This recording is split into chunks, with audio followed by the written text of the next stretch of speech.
En otro video considerábamos las características de la realeza y la religión en el Antiguo Oriente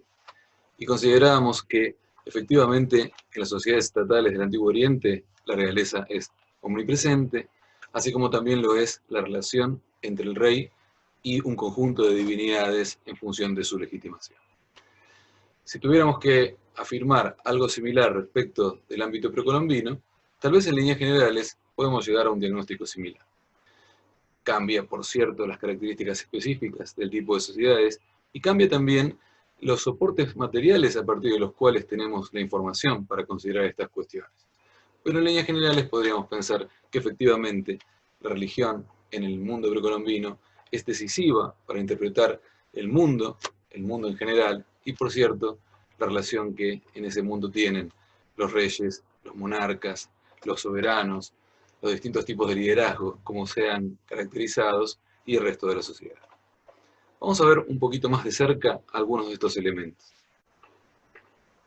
Una de las cuestiones respecto de las cuales tenemos algún tipo de evidencia interesante que procede de los cronistas de los siglos XVI, incluso XVII, corresponde a ciertas referencias a los mitos de origen de la realeza en su vinculación con el ámbito de lo divino.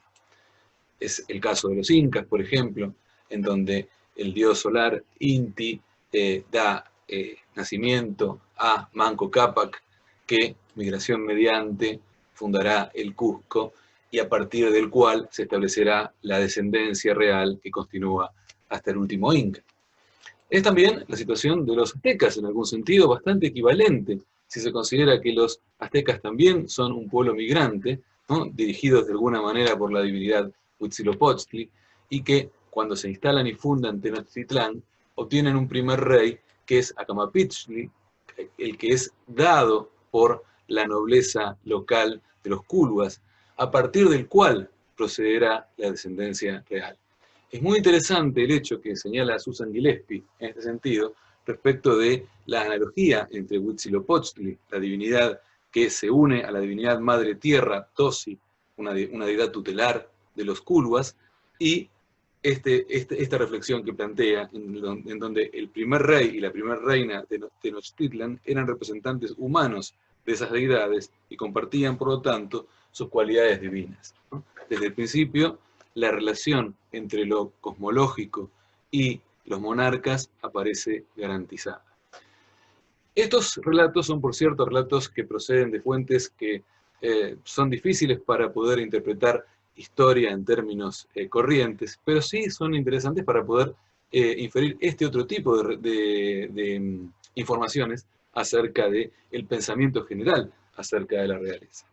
Se hace más difícil la situación cuando uno se remonta en el tiempo, en el mundo precolombino, por la escasez de narrativas acerca de este tipo de cuestiones. Sin embargo, en tiempos recientes, el desciframiento creciente del maya a partir de los glifos ha proporcionado una serie de testimonios fundamentales para entender esas características de la realeza. En primer lugar, el soberano maya es reconocido como Kul Ahau, el señor sagrado, es decir, una vinculación directa en la nominación de la realeza que vincula directamente con la esfera de la sacralidad. Por otra parte, la información de las estelas mayas permiten advertir la condición guerrera del rey, particularmente para la captura de prisioneros para el sacrificio, sacrificios que también se relacionan con los autosacrificios que el propio rey y otros miembros de las élites realizan, en el marco de su caracterización como un rey ritualista también, un rey que se asocia a ritos de fertilidad, particularmente a la divinidad del maíz, que venera a dioses que son también sus ancestros. Y sobre esta cuestión es interesante la reflexión que hace Miguel Rivera Dorado en uno de sus libros, cuando dice que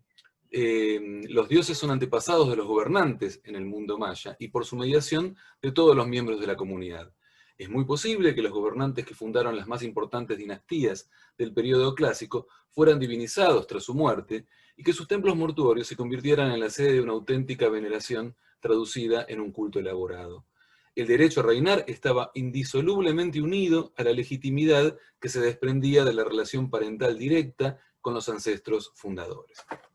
De manera que hay un vínculo directo que también a través del parentesco, como las antiguas crónicas de incas y aztecas señalan, se transmite parte de esa condición sagrada, parte de esa condición ligada a la realeza. De alguna manera, el rey en el mundo maya, de acuerdo con los estudios de Freidel, podría ser interpretado como un señor del tiempo, es decir, también alguien que, tomando en cuenta la importancia del tiempo para la definición cosmológica de los mayas, el rey aparece como central para esa articulación temporal, y finalmente como un axis mundi, como alguien que conecta las distintas esferas que constituyen la experiencia cosmológica en el ámbito maya. Por cierto, como les decía, estas informaciones se han multiplicado en función del conocimiento de la escritura maya. Es más difícil de establecer este nivel de precisión para sociedades de épocas anteriores o de épocas que no han generado textos o narrativas plasmadas de una manera fácilmente conocible. Esto, por supuesto, no significa que la vinculación entre la religión y la esfera de la realeza corresponda solamente a estas últimas sociedades. Si uno piensa, por ejemplo, en la iconografía en el ámbito moche, particularmente aquella que se relaciona a lo que se da en llamar la guerra de los objetos, uno puede advertir cómo, en este caso, la divinidad solar aparece rodeada de una serie de personajes ataviados de maneras similares a las que caracterizan a los enterramientos, en este caso de Zipán, que caracterizan ciertamente a la monarquía y que vinculan, desde el punto de vista iconográfico, una caracterización, la de los reyes, con otra caracterización, la de los dioses, en los mismos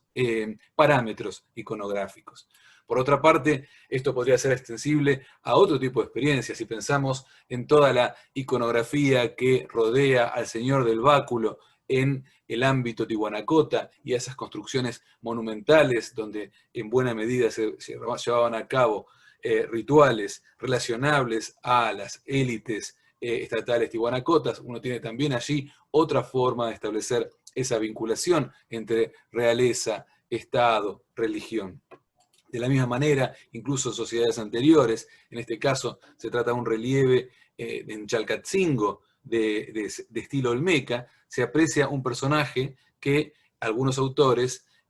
como el propio Freidel, han asociado a un líder hacedor de lluvias, cuyas nubes aparecen aquí arriba, de manera tal que otra vez también la presencia del liderazgo en relación con fenómenos extra sociales aparecen articulados directamente en la figura de lo que podría ser eventualmente un rey o un líder en el ámbito olmeca. En este sentido, lo que importa destacar es que, así como en el Antiguo Oriente el rey ocupa un lugar tan central y tan significativo para la interpretación de ese tipo de sociedades y para la experiencia de los habitantes de ese tipo de sociedades, algo relativamente equivalente podemos decir para estas sociedades del Nuevo Mundo, donde allí donde tenemos algún tipo de narrativas, llegamos a este tipo de caracterizaciones, donde la pertenencia a esas élites estatales viene a su vez determinando un tipo de experiencia que trasciende lo específicamente político, pero donde el parentesco vertebra y expande la experiencia de esas élites a una instancia cosmológicamente más amplia.